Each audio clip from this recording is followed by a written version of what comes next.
এরা তোমার যেটা করতেছে যে এরা চাল ডাল আর আটা তেল লবণ এই 20 নম্বর অঙ্কে এটা ক্রয় করে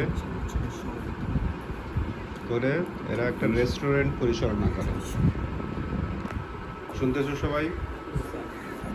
এরা একটা রেস্টুরেন্ট পরিচালনা করে।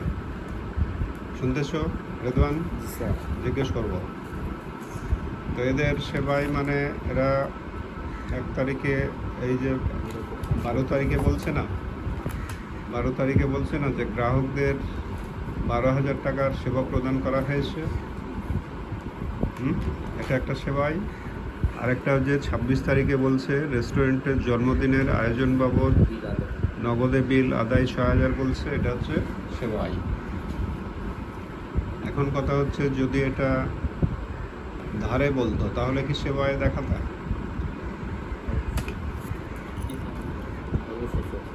জাকারিয়া, এগুলো যদি ধারে বলতো তাহলে কি সেবায় দেখানো যেত? হ্যাঁ, কারেক্ট। ধার নগদ কোনো বিষয় না, তুমি সেবা দিয়েছো, তোমাকে এখন টাকা দেয়নি, তাই কি হয়েছে? টাকা সামনে দিবে। ক্লিয়ার? এইভাবে সেবা হয়ে গেল। মালিকানা সত্ত্ব নির্ণয়টা পুরোটা বোঝাও জাকারিয়া। এই অঙ্কের সমাধান কি উঠাইছো পুরো? কটা তুমি লিখো মালিকানা সত্ত্ব নিম্নরূপ। মালিকানা সত্ত্ব নিম্নরূপ লিখো খটা। তুমি রাদিত এই অঙ্ক শেষ, দ্রুত লিখবা। মালিকানা সত্ত্ব নিম্নরূপ লিখলা, লিখে 1 তারিখের মূলধন কি হবে? জাকারিয়া বলো, 1 তারিখের মূলধন কি হবে?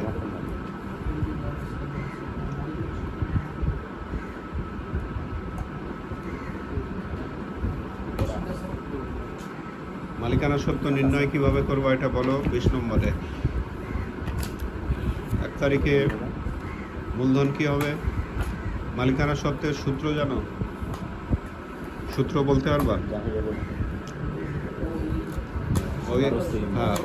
ওই সমান ওই বা মালিকানা সত্ত্ব বা সত্ত্বাধিকার সমান সি প্লাস আর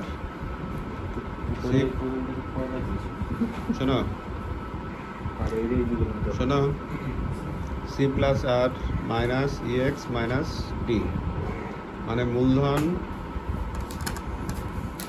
প্লাস আর মানে আই মাইনাস ব্যয়, বুঝছো? মাইনাস উত্তোলন। এই পদ্ধতিতে তুমি কি করবা? এই পদ্ধতিতে মালিকানা সত্ত্ব নির্ণয় করবা, এই তো। এই শোনো জাকারিয়া, তাহলে মূলধন দিয়ে মালিকানা সত্ত্ব কি হয়? কোনো কিছু পজিটিভে থাকলে, প্লাসে থাকলে কোনো দিন সেটা দিয়ে মাইনাস হয় কোনো দিন। সূত্রটা কি? সি প্লাস আর, মানে সি দিয়ে মালিকানা সত্ত্ব বাড়ে। আর শুনতেছো রেদওয়ান? সি দিয়ে মালিকানা সত্ত্ব বাড়ে, আর বা আই দিয়েও মালিকানা সত্ত্ব বাড়ে, ব্যয় দিয়ে কমে। আর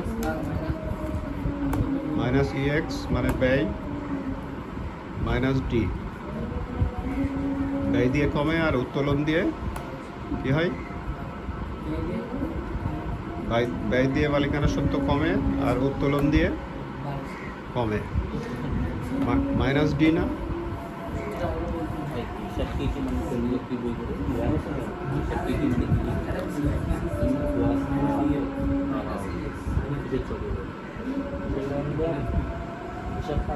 মানে